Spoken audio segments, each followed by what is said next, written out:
abantu benshi bakomeza kwibaza impamvu 50 Cent ahuza P Diddy mu kanwa ke. Byamaze kumenyerwa ko ijambo ryose rivuye mu kanwa ka 50 Cent rivuga kuri P Diddy iteka bari rimuvuga nabi. Ibi byumvikanisha urwango hagati y'aba bombi. Mu gice cya mbere cyabanje twarebyeho gato ku cyaba cyarateje urwango hagati ya 50 Cent na P Diddy, ariko kubera ko umwanzi w'ibyiza ari igihe ducumbikira hariya.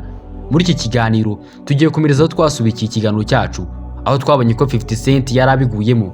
Ndabashimira cyane ko mwaremeye ko dukomeza igice cya kabiri cy'iki kiganiro cyacu. Kandi ndanararikira buri mukunzi wese w'ibiganiro byacu kudacikwa n'iki. Iki kiganiro ni isoko y'ubuvumbuzi, ngewe kibagezaho nitwa Nsengiyumva Olivier. Mbahaye ikaze.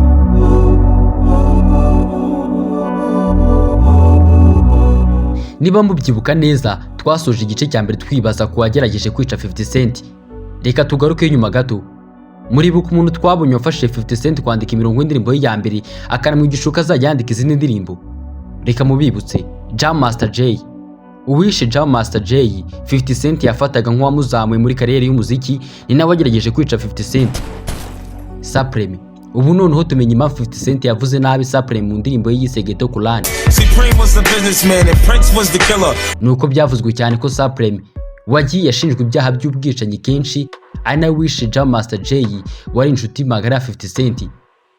Maze ubundi nyuma yo gukorwa mu jisho na 50 Cent wagerageje kumubikira imbehe abinyujije mu ndirimbo, nawe agashaka kumwikiza. Nkuko byumvikana nta ruhare rwa P Diddy mu iraswa rya 50 Cent. Gusa ibi nivuze ko ntacyo bapfa.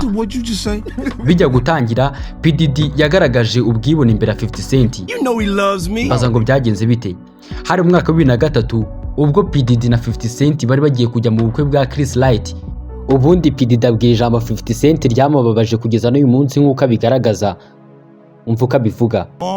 Igihe kinini cyatambutse mu bukwe bwa Chris Light, yarambwiye ati yashaka kujya kumahira, ndamureba ndamubaza ni uvuze ngo iki? Reka nkomeze man, imbere y'uko ngira ikintu nkora ugiye utuma nangiza ubukwe. Gusa P Diddy we nubwo adahakana ko yabivuze, avuga nkaho ataragambiriye gusuzugura 50 Cent. Nabaje 50 Cent ku bijyanye n'ibyo, yaravuze ati koko wakoze ibintu byo kumubaza niba bamujyana kumugurira imyenda. Natekereje ko akeneye imyenda.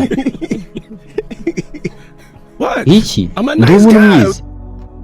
Gusa iki gihe amazi yari atararinga inkombe. Reka ahubwo turebe impamvu nyayo yatumye urwango ruri hagati y'aba bombi rurushaho gututumba. Duhereye mu mizi, mbere ko 50 Cent afata ikibanza ku mbuga nkoranyambaga, abantu mu New York bari baramenye yuko 50 Cent afite impano ikomeye yo kuririmba. Bamwe muri abo bantu bari batahuye impano ye, harimo na P Diddy. Muri icyo gihe P Diddy we na label ye yitwa Bad Boy Records bari mu nkoranyamagambo z'imitima abakunzi b'injyana ya rap. Kubw'amahirwe menshi ariko atarabashije kugira icyamarara 50 Cent, P Diddy yamuhaye akazi ko kumwandikira indirimbo. Nyuma y'uko indirimbo 50 Cent yandikiye P Diddy ikunzwe cyane, 50 Cent yaketse ko indirimbo igiye kuba inzira imugeza muri label ya P Diddy yitwa Bad Boy Records. Gusa nyamara P Diddy wamubonagamo impano, abo wa mbere mu kwanga ko asinya amasezerano y'imikoranire na Bad Boy Records.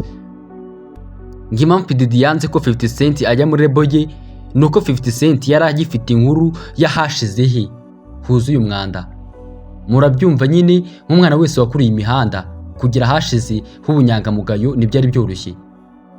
Mu mwaka w'1999 P Diddy n'umuhanzi witwa Shiny wo muri label yitwa Bad Boy Records batawe muri yombi nyuma y'irasanwa ryabereye mu kabyiniro ka nijoro barimo icyo gihe. Mu gihe P Diddy atari yorohewe habe na gato muri iyi myaka, 50 Cent we yaragikomeje kwirwanaho. Kwirwanaho kwa 50 Cent ntibyapfuye ubusa, kuko nawe yashinze label yise G Unit, Gorilla Unity mu magambo arambuye. Mu mwaka wa 2005 P Diddy n'umuhanzi wo muri label ye witwa Macy hari ibyo batumvikanyeho muri Bad Boy Records. Kubera ko kutumvikana, Macy yatangaje ko adashaka kuba muri Bad Boy Records. Aha rero niho 50 Cent yahise afatirana amahirwe yo gushaka kwigarura Macy ngo amusinyishe amasezerano muri label yise G Unity. Byagaragaraga nk'ibigiye kuba kubera ko 50 Cent yatangiye kwiyegereza Macy ndetse anamuzamura mu buryo ashoboye bwose. Wumvise uko Macy yivugiye, bisa nkaho kujya muri G Unity byari ijuru rito. Muri icyo gihe G Unity yari itsinda rikomeye cyane kubera ko 50 Cent yari yarahaye akazi Mobb Deep na MLP. Byari bigoye ko hari uwari kwitesha amahirwe yo kubarizwa muri G Unity muri icyo gihe. mu mwaka wa 2005 mu gitangazamakuru cyitwa MTV cyashyize agati kuri aya magambo yavuzwe na Messi agira ati muri G-Unit rap ibinesheje cyane buri umwe wese abashobora kubona amafaranga byari vibe itandukanye. Ubwo P Diddy yabazwaga amahirwe ya Messi yo kujya muri G-Unit yarasubije ati icyo ni cyakagombye kuba ikibazo kuba 50 Cent ashaka kugura Messi. Abantu benshi bese batanya gutekereza yuko urwo rucabana kuba Messi yajya muri G-Unit, gusa ariko kujya muri G-Unit kwa Messi byari bikiri mu biganza bya P Diddy kubera ko ari we wagombaga gushyiraho igiciro 50 Cent atagombaga kujya munsi avana Messi muri Bad Boy Records amujyana muri label yitwa G-Unit hashingiwe ku masezerano P Diddy yari afitanye na Messi. Byumvikanaga nkaho P Diddy yishimiye ukwishyura ukwizana kwa Messi, gusa ingoma zahinduye imirishyo bigeze mu biciro. 50 Cent wari waramaze kwiyumvisha ko Messi ari muri label yise G-Unit yatunguwe no kumva amafaranga P Diddy yamucaga ngo amureke atware Messi. None hari umubare mwaganiriye yego nagiye kuvuga ngo ibyo uri gushaka yavuze ko ashaka miliyoni 2 nyine nabonaga agiye Messi adakuriye miliyoni 2 umufuka we. Ako kanya 50 Cent yahise akeka ko P Diddy ari kumukinisha ahubwo kadashaka kumuha Messi miliyoni 2 z'amadolari. 50 Cent yamenye ko P Diddy yamwangirizaga igihe n'amafaranga, niko kumuha ubutumwa abunyujije mu ndirimbo yise Bomb. Urazi ikindi ntabwo nshaka kujya gukora diro nasi diro nyine twara diro zawe ntuzongere gukina imikino unyangiriza igihe kuko igihe nta mafaranga. Gusa ibyaba ntitwabivamo. Nyuma yaho 50 Cent yongeye kuba inshuti na P Diddy. Icyakora ubucuti bwabo ntibwarambye kuko ibyo P Diddy yongeye gukora byatumye 50 Cent amubera umwanzi utamuryarya umubwiza ukuri. P Diddy yatangiye gukora n'umwanzi wa 50 Cent wa kera Rick Ross. Mu mwaka wa 2007 50 Cent yongeye kugaruka kuri P Diddy muri remix y'indirimbo yise I Get Money. Muri uwo mwaka 50 Cent yari ku mwanya wa mbere ku rutonde rwa Hip Hop Forbes kuri miliyoni ze 150 z'amadolari, mu gihe P Diddy we yari ku mwanya wa gatatu na miliyoni 34 ze z'amadolari, nyuma ya Jay-Z wari ku mwanya wa kabiri na miliyoni 74 z'amadolari. Muri indirimbo yise I Get Money abantu bayifashe nkaho 50 Cent yaragiriye ibambe P Diddy kuko 50 Cent yashyize agapira hasi ibya Messi n'ibibazo byateje abisiga inyuma. Nyuma ariko P Diddy yakomeje gukorana na Rick Ross umwanzi ukomeye wa 50 Cent birangira anamubereye manager. Kuri 50 Cent ho ukiba inshuti y'umwanzi we ubwo uhita uhinduka umwanzi we. Umuco ku muhanda muri rusange ubaye inshuti y'umwanzi wanjye ngo nanjye ubaye umwanzi wanjye. Iri niryo kosa P Diddy yongeye gukora ryongeye gusubukura intambara hagati y'aba bombi. Mu mwaka wa 2014 50 Cent yabaye umufatanyabikorwa na kampani y'ikinyobwa cya vodka yitwaga FN Vodka, anahabwa imigabane iri munsi ya 50%. Ibi nibyo bita minority owner, umuntu ufite imigabane ariko itageze muri 50%. Iyo uza kuba warakurikiraga 50 Cent ku mbuga nkoranyambaga ze muri iki gihe, nta gihe wari bujye usanga atari kwamamaza brand y'iki kinyobwa FN Vodka. Mu gihe P Diddy nawe yari afite kampani ikora ikinyobwa yitwaga Ciroc, cyahise kinaba ikinyobwa gihanganye na FN Vodka yamamazwaga na 50 Cent muri icyo gihe. Aha rero niho 50 Cent yafatiranye amahirwe yo gukomeza amasinde yari afitanye na P Diddy. Mu gushyira kampani yitwa Ciroc ikora inzoga ya P Diddy hasi, 50 Cent yabanje kwigarura abasore bose P Diddy yafataga nk'amabuye akomeza imfuruka mu kwamamaza kampani ye y'ikinyobwa cya Ciroc ahereye ku ba DJ. Ubundi abasinyisha muri kampani yamamarizaga yitwaga FN Vodka. Bamwe mu basinyishije harimo DJ Envy, DJ Drama, DJ Camilo na DJ Surf. Nubwo Ciroc yari gifite izina rigikomeye, gusa kuri inshuro 50 Cent yaratsinze igitego cy'umutwe. Mu kiganiro P Diddy yagiranye na The Breakfast Club, amashusho agaragaza abasore ba P Diddy bamanura icupa ry'inzoga iri mu bwoko bwa FN Vodka yamamazwaga na 50 Cent. Muri icyo gihe French Montana yari ku ruhande rwa P Diddy yamamaza Ciroc. Ibi byashoboraga guhita bituma agirana beef na 50 Cent mu buryo bw'ako kanya, cyane ko abazi neza 50 Cent ijambo yagenderagaho bataryibagirwaga: icyo ubaye inshuti y'umwanzi wanjye nawe ubaye umwanzi wanjye. Umwe mu ba DJ ba 50 Cent, DJ Spanking, yasabye French Montana kuvuga ko akunda FN Vodka. French Montana abikora atazuyaje.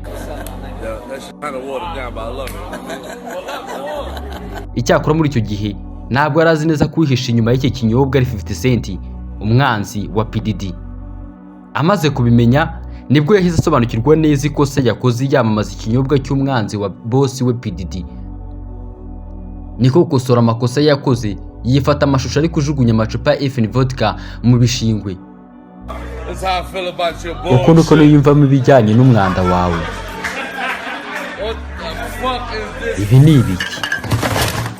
Iyi ni imwe muri video zakoze mu bwongo bwa 50 Cent wumvaga yakubise P Diddy mu cyico. Umva uko yasubizanyije uburakari.